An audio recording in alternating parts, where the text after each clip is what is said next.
Not too bright, I hope. No, well, my goggles keep it off. Thank God for goggles. True. Tell us, first of all, most what you feel like saying most. Here it is, Montego Bay, the first Jamaican World Music Festival. How are things with you? Well, with me, physically things is okay. Musically too.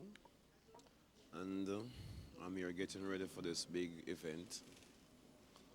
But only one thing there, it's not much more people there because of the price of the tickets. But we know the next time that this comes around, much more people will be benefited. You think it'll change in the years to come? Yeah, because you see, this music, reggae music, is the king's music, but it is played by the poor people of the earth. And it has established itself universally among world people who are in different categories of music. And it is highly accepted because anywhere I go and play reggae music, the people loves it, irrespective of the language they play. And down here now is lots of discrimination with the music. Only when these things comes around, it look as if reggae is the in thing. But The white masses get a hold of it and seem to be a lockout. We see that in the media in the States, that even though the people, that it's music of the heart and soul, that somehow gets left behind when it gets marketed. well, that's a part of the politics on the bureau that caused by bureaucrats, because reggae music is branded as being political, and because of that, they don't want to get the message or the so-called political message to a vast proportion of people, because they say it's a threat to the shit stem.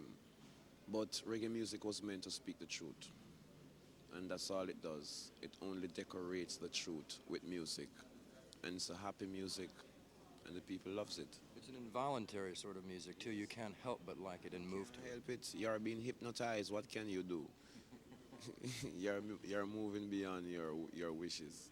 But do you see this event as bad as it seems to be in so many ways, politically and economically, with the people of Jamaica? Do you see it as a positive step in maybe, bringing more people to the island and the awareness of Jamaican music? Yes, and it also makes members of governments and leaders realize how important reggae music is, even though it is not respected here.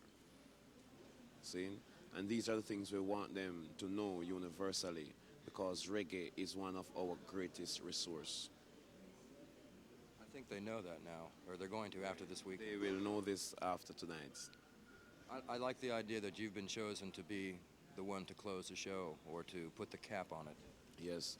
Well, for example, there could be no one else because you could leave the the people could never leave this place with anything else on their mind but reggae in the highest nature and admonition with spiritual values.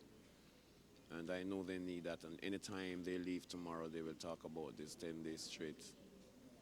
I think it's got not only the island culture of Jamaica, but the historical, geographical elements of this show. I think you're right. It'll be remembered and people will be talking It about will it. be remembered because these things never happen in 100 years. And to show how important reggae music is to the country, people from all over the world is here. And they are not here to hear funky, rock, or R&B, or blues. They are here to hear reggae because they hear those things every day. The first night on the PA between the bands, they were playing like regular American Led Zeppelin or whatever. They weren't playing reggae music between the bands. I couldn't We- believe. Well, that was the most incrediblest thing I heard too. Can you imagine a thing like that in Jamaica? It was because And those things, it's so absurd to know that reggae is the national music of Jamaica.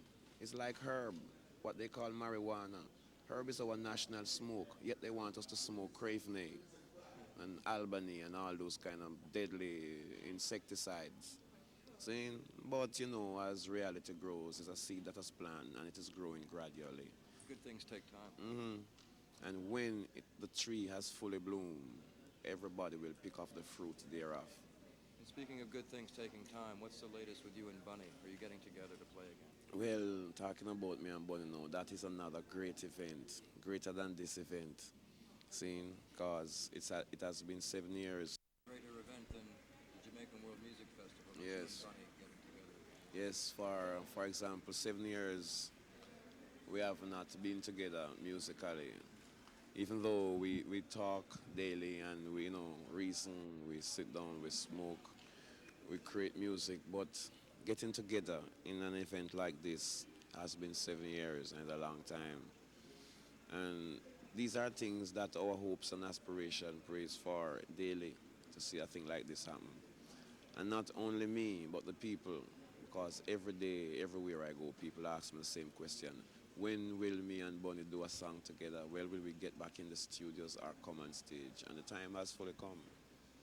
When are you going into a Kingston studio? Where are you going to do it? Well, right now we are doing some recordings, are supposed to start doing some recording in Kingston Dynamic Studio.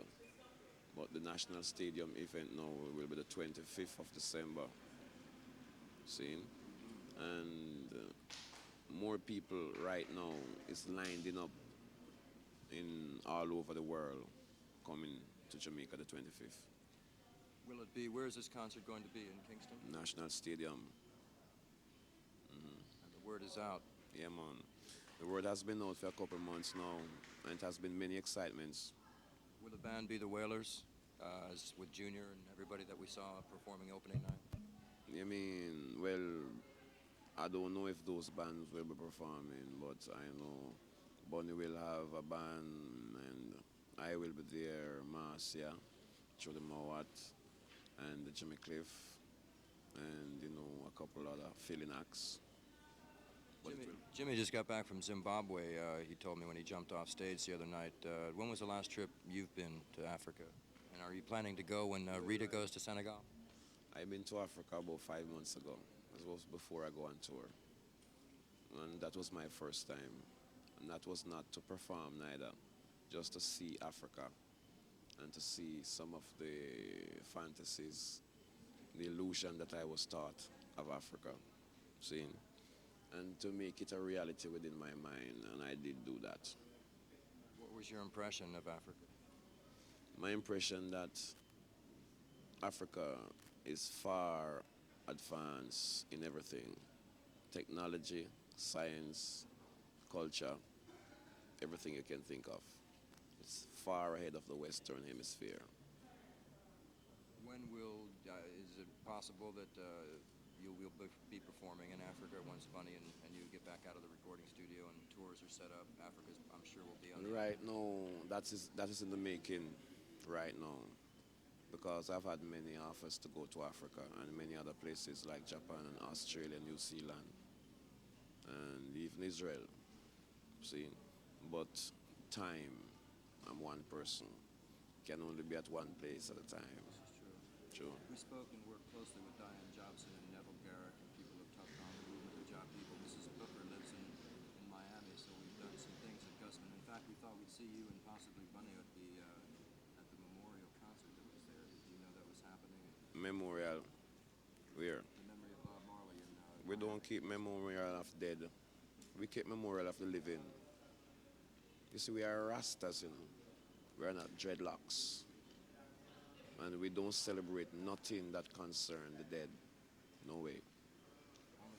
Only the living. See? Even if it's paralyzed and alive.